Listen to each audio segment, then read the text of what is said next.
Halo Sobat Bima, selamat datang di Bimbingan Alumni UI. Pada video kali ini, Kak Galuh akan membahas soal kemampuan kuantitatif SIMAK UI. Siapkan diri kamu untuk belajar bersama ya. Oh ya, sebelum kita mulai, ada baiknya kamu klik tombol like, subscribe, dan aktifkan lonceng notifikasi biar kamu tidak ketinggalan video pembelajaran lainnya. Gimana, sudah siap? Yuk, kita mulai!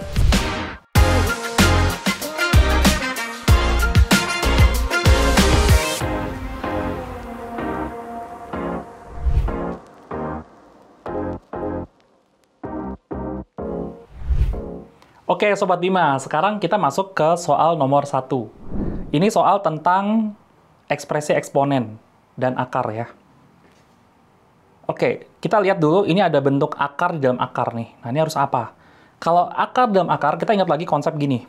Kan kita tahu ya, bahwa kalau kita punya A plus B kuadrat, itu sama dengan A kuadrat plus 2AB plus B kuadrat. Betul ya? Nah, sekarang kalau kita akarkan kedua ruas, maka kita akan dapatkan A plus B sama dengan akar dari A kuadrat plus 2AB plus B kuadrat. Gini. Nah, kalau misalkan A-nya kita ganti dengan akar P, misalkan ya, B-nya kita ganti dengan akar Q, maka kita akan dapatkan akar P dikuadratkan. Hasilnya apa? P. Kemudian ditambah 2 akar P dikali akar Q ditambah akar Q kuadrat ya, atau Q. Sehingga ini bisa ditulis dengan begini. P plus Q ditambah 2, ini kan akar P dikali akar Q bisa kita gabung gitu ya, menjadi akar PQ. Gitu. Oke? Nah, untuk apa kita pelajari ini? Karena kalau kita lihat ya, misalkan deh, 39 ditambah 10 akar 14. Ini akarin lagi ya. Kita upayakan dulu untuk mengubahnya itu menjadi seperti ini gitu.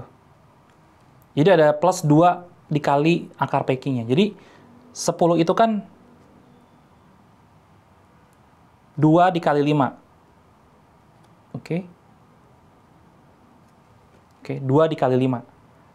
Nah, sekarang 5-nya itu masuk ke dalam akar sini. 39 ditambah, oke, 5 tuh kalau masuk ke dalam akar, itu jadi 25 di sini ya. Karena 5 kuadrat. Dikali 14. Gitu ya. Nah, kalau sudah bentuknya seperti ini, berarti kita lihat deh. Kita cari dua buah bilangan yang kalau dijumlahkan itu hasilnya 39. Ya, jumlahnya itu 39. Coba biar lebih jelas, ini sama ini. Dan hasil perkaliannya itu sama dengan ini. Perkaliannya sama dengan ini. Jadi, cari dua buah bilangan yang hasil penjumlahannya itu 39. Dan kalau dikalikan kedua bilangan tersebut, hasilnya 25 kali 14. Ya udah, berarti sama dengan 25 dan 14 itu sendiri kan. Berarti P-nya itu adalah 25, Q-nya itu adalah 14. Gampang banget ya. Dari situ kita udah dapat ya. Itu artinya bahwa P-nya 25 dan Q-nya 14. Berarti ini sama dengan akar P. Akar 25 ditambah akar Q, yaitu 14. Atau akar 25 itu adalah 5 ditambah akar 14. Oke? Nah, berikutnya, untuk masalah kalau seandainya ini akar P minus akar Q, maka kita akan punya P plus Q min 2 akar PQ. Ini proses berpikirnya sama seperti di awal tadi ya, jadi kan kamu bisa coba buktikan sendiri. Tapi kita akan dapatkan bentuknya itu seperti ini. Oke, jadi oleh karena itu, maka akar 39 min 10 akar 14 itu sama dengan 5 min akar 14. Oke. Sehingga yang ini ya, jadi 5 min akar 14 itu adalah akar 39 min 10 akar 14 ditambah 5 tambah akar 14. Ini bisa kita coret, hasilnya 10. Jadi soal ini jawabannya adalah C, 10.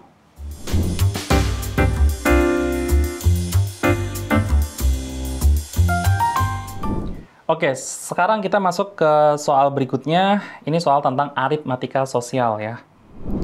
Kita baca dulu, Aci menjual pastel dengan keuntungan sebesar 30% dari harga beli. Dia juga menjual donat dengan keuntungan sebesar 25% dari harga beli. Jadi persentase keuntungan itu memang selalu dikalikan dengan harga beli ya, selalu kayak gitu. Jadi kita coba lihat dulu, kita identifikasi dulu ini apa sih sebenarnya nama barang gitu ya. Kita tulis dulu di sini nama barangnya adalah ada pastel, ada donat, gitu ya. Nah, terus kita buat kolom keuntungan.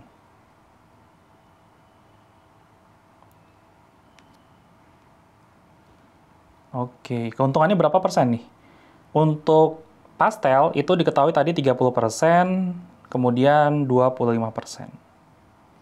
Kemudian harga jual satu pastel, berarti kita buat lagi kolom tentang harga jual atau HJ, yaitu 26.000 per buah, 2.600 sorry, 2.600 per buah, dan 3.000 rupiah per buah.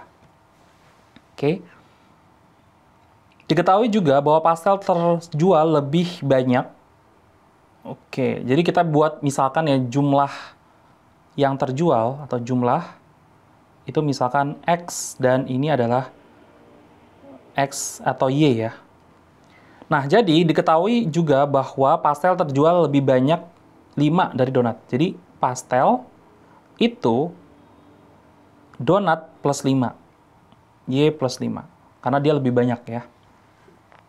Apabila keuntungan yang diperoleh Aci sebesar 15.000 keuntungannya, maka total banyaknya kue yang terjual adalah berapa?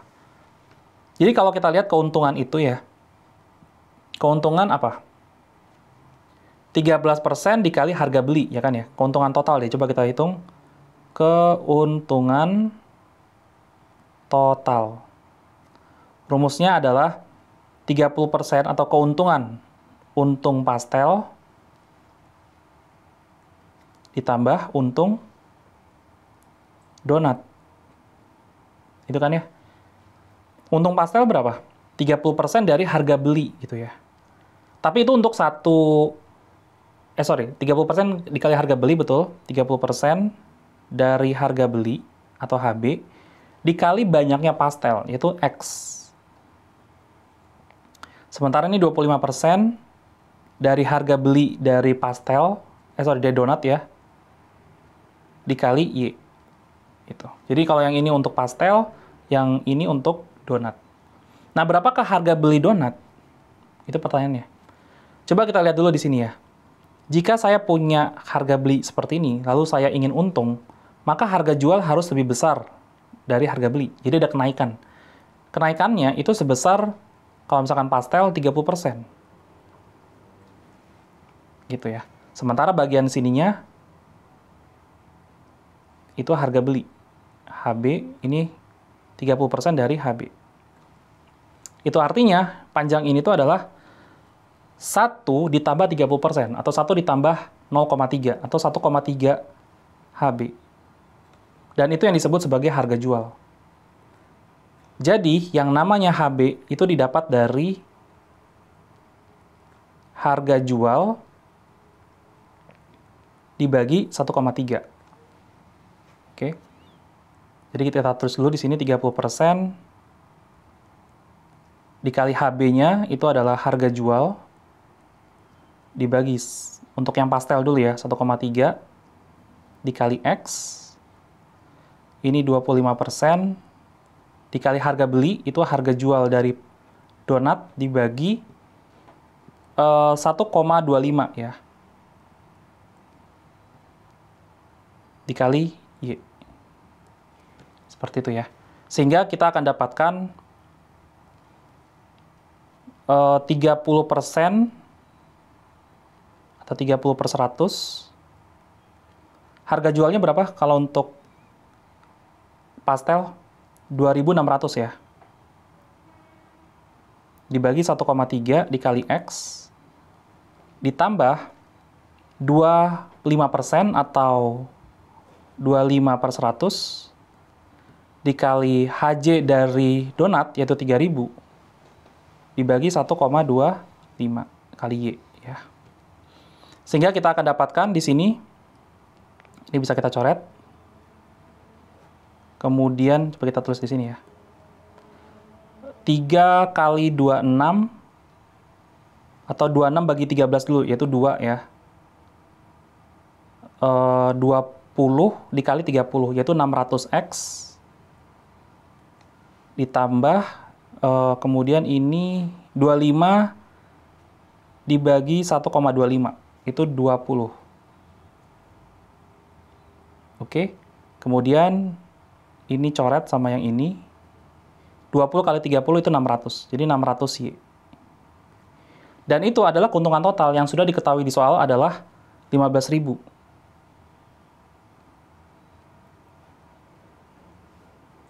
Jadi kita coba bagi dengan 600, itu sama dengan 150 dibagi 6, X plus Y, maka X plus Y-nya adalah 150 dibagi 6, berapa? Kita bagi 3 ya. 50 bagi 2, 25 ya.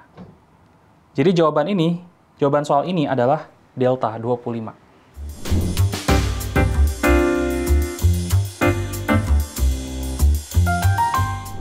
Baik Sobat Bima, kita lanjutkan belajar kita di soal nomor 3. Oke. Ini ada huruf yang membentuk suatu pola sebenarnya. Jadi kita bisa lihat aja nih, untuk yang pertamanya ini ada AFK, BGL, CHM, bla bla bla, EJO ya. Kita lihat untuk huruf yang pertama. Itu A, kemudian B, C, habis itu apa? Ya pasti D. Kan? D, E gitu. Lanjutnya, untuk huruf yang kedua.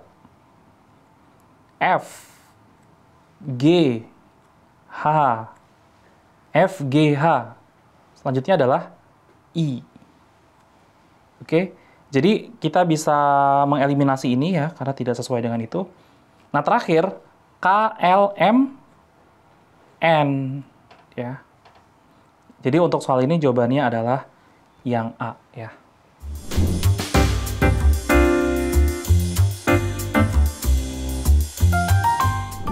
Oke, Sobat Bima, sekarang kita masuk ke soal nomor 4. Kita bisa lihat di sini, ini soal tentang sistem persamaan linear ya. Taki memiliki beberapa ayam dan sapi. Jika jumlah kepala dari hewan peliharaan Taki adalah 48 dan jumlah kaki ada 140, maka jumlah ayam yang ada berapa? Oke, jadi jumlah ayam ini kita bisa misalkan variabelnya X. Karena kita masih nggak tahu ya. Dan karena kita bicara tentang sapi juga, misalkan jumlah sapi itu adalah Y. Oke, sekarang kita buat persamaan kepala, ya, jumlah kepala. 48 itu sama dengan X ditambah Y. Oke, jadi jumlah kepala ayam itu kan 1 ya, jumlah kepala sapi itu juga 1 setiap hewannya.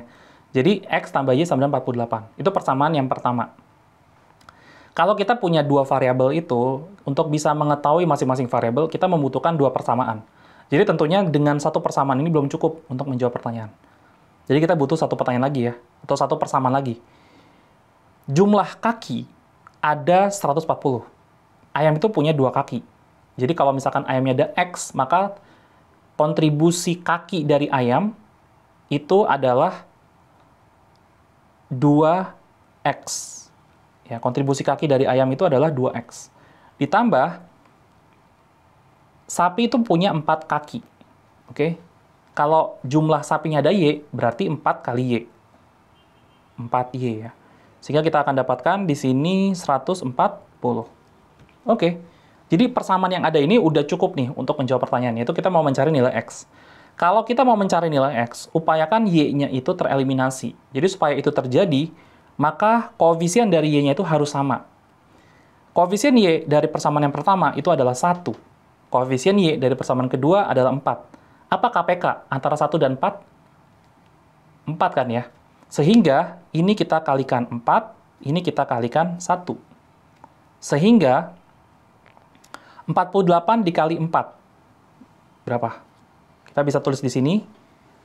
48 dikali 4. 4 kali 4, 16. 16 tambah 3, 19. 192. Kemudian 4 dikali X adalah 4X.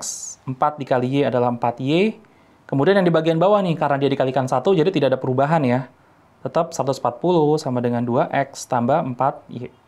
Oke, karena kita sudah melihat di sini koefisien Y-nya sama, kita tinggal eliminasi aja. Jadi 2X, 2, 9 dikurangi 4, 5 ya. Sehingga X-nya itu adalah 52 dibagi 2, yaitu 26. Gampang kan ya?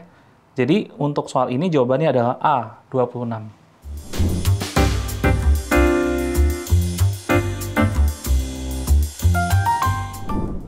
Oke, Sobat Bima, sekarang kita masuk ke soal nomor 5. Jika persamaan garis, jadi ini soal tentang persamaan garis linear, tetapi lebih dari itu, yaitu kita ada namanya transformasi geometri. Karena ada pemutaran gitu ya, ada perubahan bentuk dari persamaan garis tersebut. Jika persamaan garis 2x plus 4y minus 5 sama dengan 0 diputar 90 derajat searah jarum jam, dengan sumbu putar 0,0 menghasilkan garis dengan persamaan ax plus by plus c sama dengan 0, maka nilai a per b min c itu berapa? Oke. Nah, gimana sih caranya kalau kita menghadapi rotasi seperti ini? Kita bisa bermain-main dulu nih. Misalkan kita punya sumbu y dan sumbu x. Misalkan kita punya titik di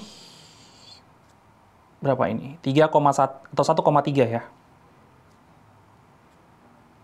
1,3. Oke. Nah, kemudian jarak dari pusat sumbu putar, yaitu di 0,0, ke titik tersebut, itu disebut sebagai garis jari-jari seperti ini. Oke, dan ini akan kita putar. Kalau kita putar berarti jarak dari pusat rotasi ke titik tersebut itu harus tetap sama. Ya, nggak boleh berubah. Nah, kalau kita lihat dari gambarnya, ini kan diputar searah jarum jam kan. Jadi kira-kira akan ke sana nih. Nah, fun fact-nya adalah koordinat dari titik bayangan ini tuh adalah permainan dari nilai 1 dan 3. Permainan di situ-situ aja. Nah, kalau kita lihat gambar, yang cocok adalah X-nya 3, Y-nya min 1. Itu yang cocok. Pokoknya permainan 1 dan 3 aja. Dan kita pilih mana yang kira-kira make sense gitu ya, yang kira-kira masuk akal. Jadi, ini di titik 3, min 1. Artinya, kita bisa ambil kesimpulan bahwa di dalam kasus putar 90 derajat searah jarum jam, jika kita punya koordinat x, y, maka dia akan menjadi y, min x. Dari x, y menjadi y, min x. Coba lihat aja. 1, misalkan 3, menjadi 3, min 1. Ya kan? Mirip kan ya? Seperti itu. Nah, sekarang kita akan lakukan itu di persamaan garis ini. Gimana caranya? Sekarang kita coba lihat deh, di sini tuh berarti ini tuh bagian x aksen ya, atau sebenarnya itu x bayangan. Ini y aksen bayangan.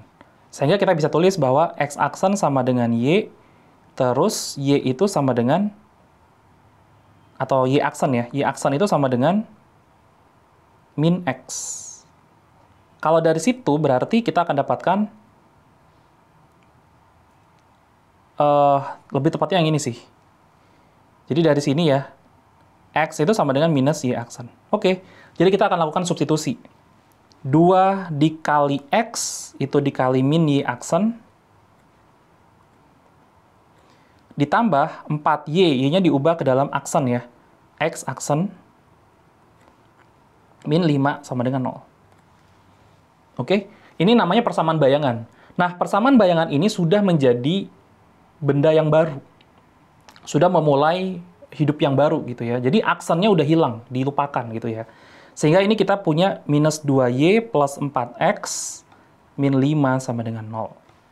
Oke, sekarang kita coba tertibkan X-nya di depan maksudnya. Jadi 4X min 2Y min 5 sama dengan 0. Itu artinya bahwa A-nya adalah 4 dan B-nya adalah min 2. Oke.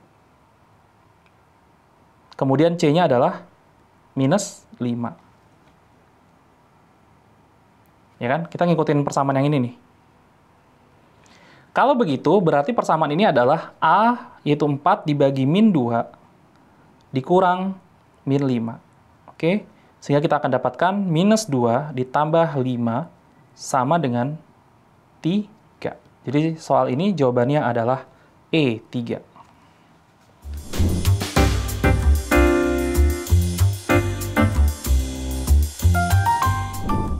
Oke Sobat Bima, gimana nih? Sudah makin paham kan? Kira-kira kita bahas soal apa lagi ya? Boleh banget nih komen di bawah. Sampai jumpa di video pembelajaran lainnya. Bimbingan alumni UI, yakin bisa? Pasti bisa.